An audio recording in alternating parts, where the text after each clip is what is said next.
Hello বন্ধুরা, study motivation YouTube চ্যানেলে তোমাদের সকলকে স্বাগত। আজকে আমি ক্লাস 3 ইংলিশ বাটারফ্লাই বইয়ের 28 এবং 29 নম্বর পৃষ্ঠা পড়িয়ে দেব। ক্লাস 3 ইংলিশ বাটারফ্লাই বইয়ের আগের পৃষ্ঠাগুলো আমি করিয়ে দিয়েছি, তোমরা ডেসক্রিপশনে দেখে নিও এবং চাইলে চ্যানেল থেকে দেখে নিতে পারো। এছাড়া বাংলা এবং পরিবেশেরও প্রশ্ন উত্তর আমি করিয়ে দিয়েছি, তোমরা দেখে নিতে পারো। লেটস রিড এগেইন, চলো আবার পড়ি। The Willy followers. উইলি মানে ধূর্ত বা চালাক, ফলোয়ার্স মানে অনুগামী বা সঙ্গী, অর্থাৎ চালাক অনুগামী। Once a strong and big lion ruled over a large forest. একদা এক সময় এক শক্তিশালী এবং বড় সিংহ একটি বিশাল বড় বনে রাজত্ব করত। He had 3 wily followers. তার 3 জন চালাক অনুগামী ছিল। They were the crow, the jackal and the tiger. তারা ছিল কাক, শিয়াল এবং বাঘ। They stayed with the lion king and praised him all the time. তারা রাজা সিংহের সঙ্গে থাকত এবং সব সময় তাকে প্রশংসা করত। প্রেইজড মানে প্রশংসা করা। The lion used to go out for hunting. সিংহটি সবসময় শিকার করতে যেত। He used to hunt down an animal every day and eat it.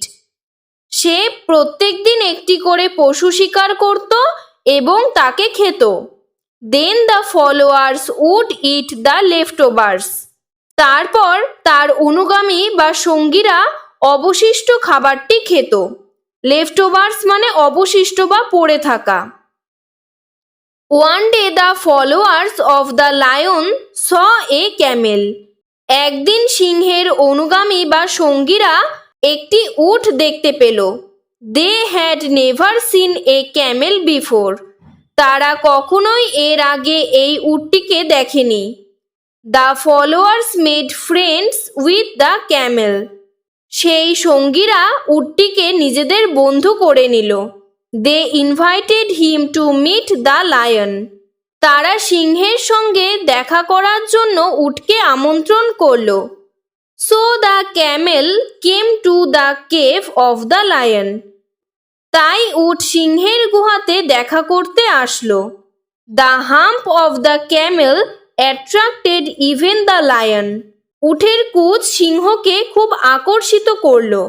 Hump অর্থাৎ উটের কুচ এবং অ্যাট্রাক্টেড মানে আকর্ষিত করা। So he said welcome my friends. তাই সে বলল, স্বাগত আমার বন্ধু। You can stay with us in this cave. তুমি আমাদের সাথে এই গুহাতে থাকতে পারো। Thank you your majesty. ধন্যবাদ মহাশয়। I will forever be your faith followers. আমি সবসময় আপনার বিশ্বস্ত সঙ্গী হয়ে থাকব। Said the Camel. উটটি সিংহকে এই কথা জানালো। The lion, the tiger, the jackal, the crow and the camel thus lived happily in this lion's cave. সিংহ, বাঘ, শিয়াল, কাক এবং উট একসাথে খুব সুখে এই লায়নের গুহাতে থাকতে আরম্ভ করল। One day the lion fell ill. একদিন সিংহ অসুস্থ হয়ে পড়ল।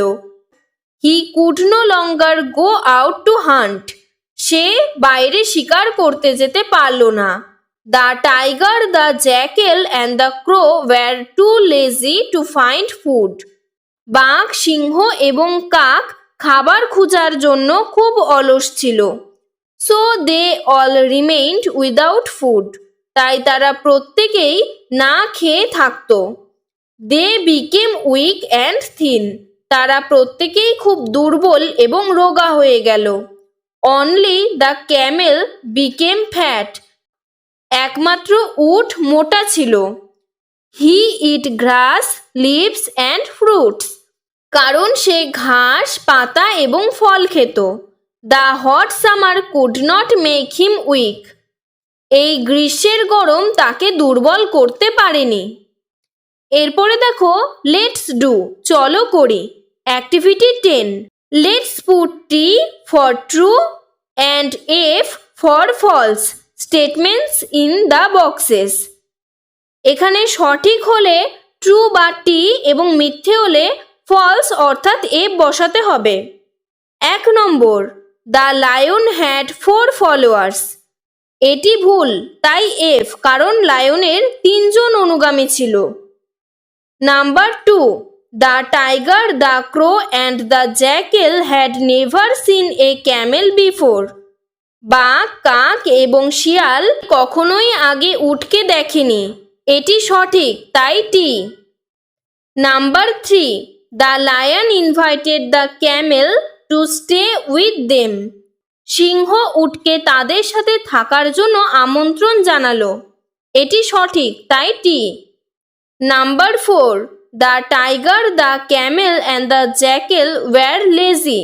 এটি ভুল, কারণ টাইগার এবং জ্যাকেল লেজি অর্থাৎ অলস ছিল, কিন্তু ক্যামেল অলস ছিল না। Number 5, the hot summer could not make the camel weak. গ্রীষ্মের গরম উটকে দুর্বল বানাতে পারেনি। এটি সঠিক, তাই টি। আজকের ভিডিওটি এতটুকুই। ভিডিওটি ভালো লাগলে লাইক করে চ্যানেলটিকে সাবস্ক্রাইব করে দেবে, যাতে পরের দিন নতুন কোনো ভিডিও আপলোড করলে সবার প্রথমে তোমার কাছে পৌঁছে যায়। ধন্যবাদ।